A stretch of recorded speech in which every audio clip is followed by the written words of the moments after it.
Hello everyone, take two of this particular video's decision of let's get on with it, the Curse of the Creeping Coffin. Take two, I'm presuming, because I'm in a different location, and my camera during the original take was having a lot of difficulty adjusting to the fuck tons of sunlight I can get in this room.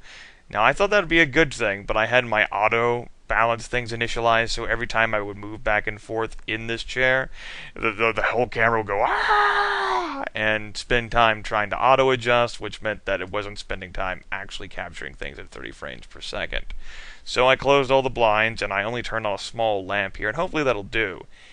In the event that you are watching this and you're not seeing actual video of me, then that means that take two was also a failure, and I just salvaged the audio track and slapped it on something else.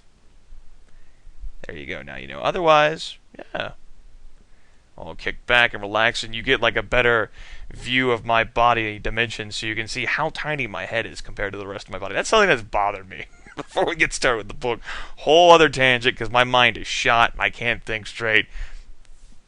Bad things have been happening, but that whole dynamic, I'd like see pictures taken of me, and it's like, what the fuck? My head is so tiny. It's like I could fit my head into like 5 of my heads into my body or some shit. It's crazy. I like look at my hand and then look at me, and it's like ugh. Stupid shit like that. All right, I think I have enough energy to try this one more time. So, powers that be, if you feel so compelled to help me get on with it without having any technical issues, that'd be cool. I'm just saying. Alright. So, staying out of the closet, won by a small margin. I'm glad I could get onto this after 2 minutes. Small margin. It's the closest decision we've had thus far. Several of you wanted to go in the closet because you thought that would be the way to death. Several of you wanted to go in the closet because of some psychology or reverse psychology or mom psychology, even though this kid's obviously probably not a mom. Obviously, probably. I do good at my English grammatics and stuff. A lot. That's one word, by the way.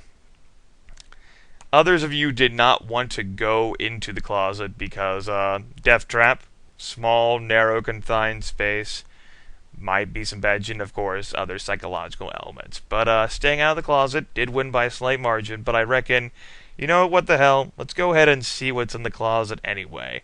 Let's take a trip into alternate reality mode, where we decide what we would have experienced had we actually gone into the closet and pulled out our Berettas and decided to shoot some bitches. Pull out my bookmark. Page 26. I'm great at remembering page numbers, except for Choose Your Own Adventure novels. Then, I got nothing. You're going to trust a ghost? No way! Who knows what he's got up his ruffled sleeve? If this ghost doesn't want you to see what's in the closet, you bet it's something that can help you unhaunt your grandmother's house. You peer into the dark closet. You don't see anything. You glance back at the ghost. He seems nervous. Good. So you walk right into the...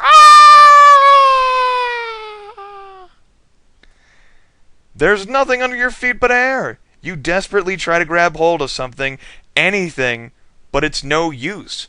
You're falling down, down, down, down into the darkness. See, your grandmother has turned this closet into a clothes chute. She opens the door and tosses her dirty laundry in. The clothes fall straight down to the basement. That's where the washer is. And it's a 2-story drop. Get the picture? Now, how would you like to be washed? Hot water or cold?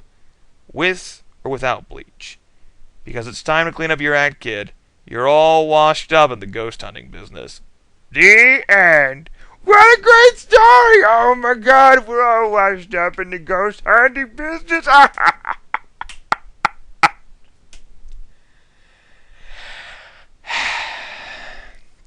For those of you who not only decided not to go down this thing, but figured that this was some sort of laundry chute. For you folks, I have a gift. To each of you, I offer a victory cigarette. Good smokes. High in sugar. Low in fat. Don't often say that about smokes, do you? I'm not a smoker. But victory cigarettes, those are the way to go. Okay. Let's go ahead and see what happens if we decide to stay out of the closet. By the way, that's 2 deaths that we avoided. 2 immediate deaths that I've revealed, anyway. Yeah. What I'm trying to say is, collectively, you've done a good job. Alright. Page 12, here we go. You decide to trust this guy. He's a little weird looking, but he seems harmless, even if he is a ghost. I'm John, the boy says. You've got to get away from here. That closet is filled with horrible spirits. Quick, close the door and hide in the basement. You do as he says, slamming the closet door hard. Then you run down the stairs to the kitchen, then into the basement. Why down here, you wonder, as you look around at the damp, grungy old basement beneath your grandmother's house. You've never liked this place. It's cold, it's dark. But even worse are the big, ugly crickets. Crickets the size of a child's fist. Nah, just kidding, they're not that big, but they are big. They get in from outside through cracks in the basement walls. Then they hop all over the basement. You hate them. How come we have to hide down here, you ask? That's when you realize that John isn't with you. John? You call? Bam. You whirl around and see the basement door slammed shut. Click. And lock. That ghost has locked you in. Son of a bitch! Damned if you do and damned if you don't. Now, of course, we're gonna get a game over. Yeah! Dude, all the crickets. Really, Train? No matter where I go in this godforsaken house. Oh, Lord help me. Matter of fact, you can hear it better from here because I'm fucking closer to the railroad tracks.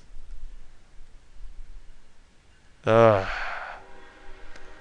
I have the windows open. That doesn't help either. Definitely doesn't help. Speaking of help, help! You cry. Let me out!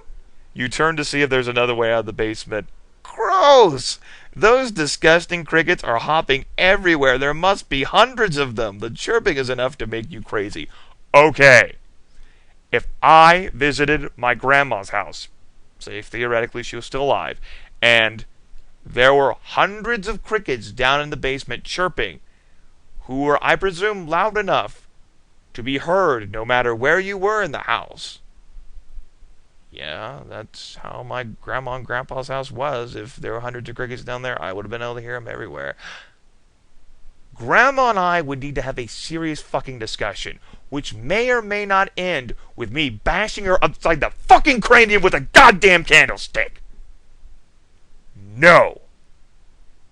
Bad grandma. Get in your kennel. Gonna throw wrinkled old grapes at you. Get in that corner.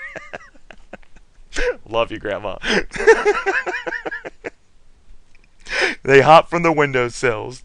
They jump up and down the stairs. They pounce from the sink to the floor, from the floor to a chair. Jump, jump, jump. Ack! One lands on your head. Yuck! You scream. You swipe at your head. Get off me! More greenish-brown crickets hop around your feet. You bang on the basement door. Let me out of here! You hear John snickering on the other side.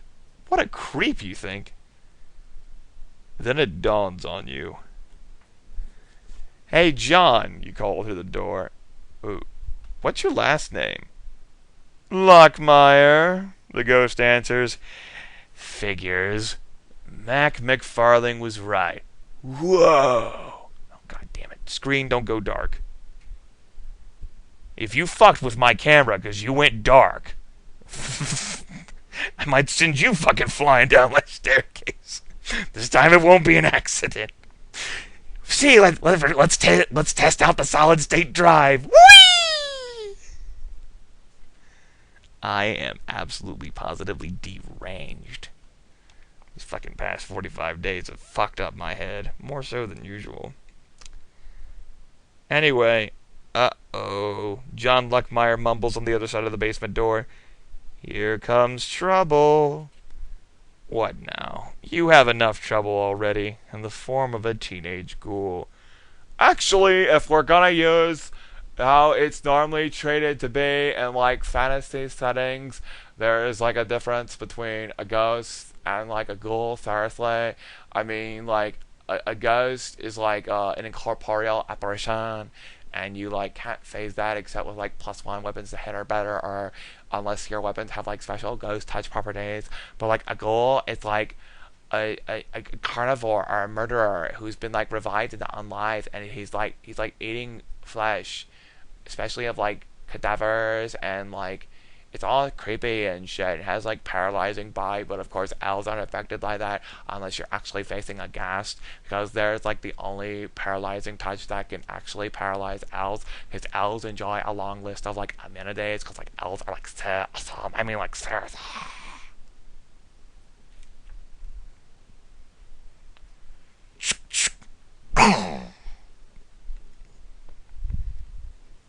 Moving on.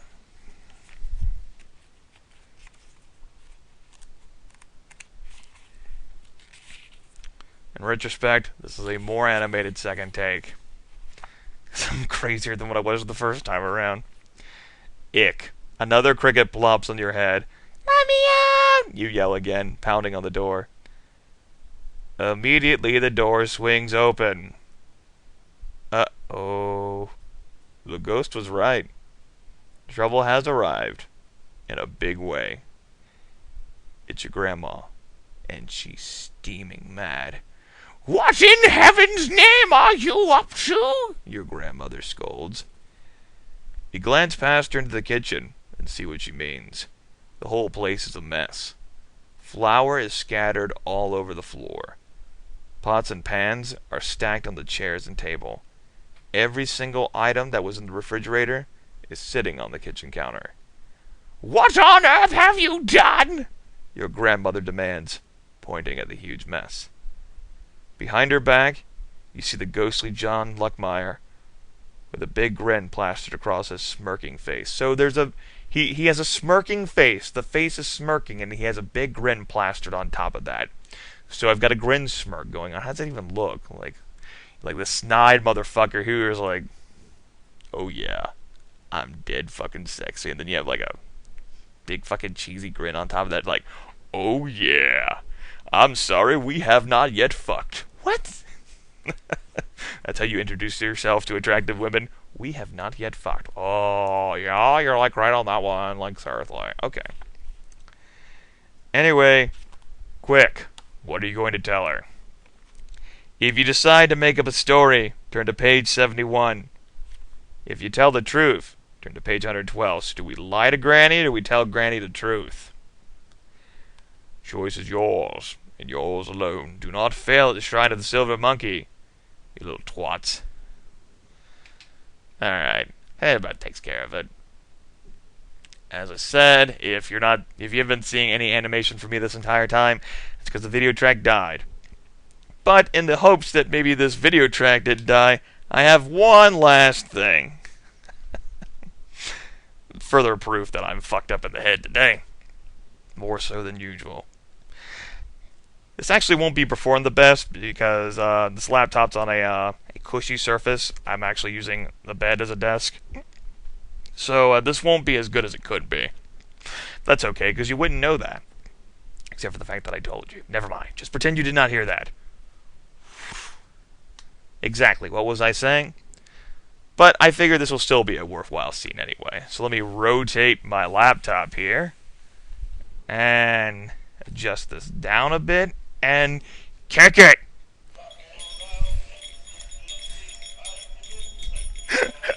I love this thing. It's so adorable. Hey, stop hitting my laptop. Serious business. Stop wiggling. This is probably gonna get a fucking flag for copyrighted content. Poppin', you're so adorable. I hug you.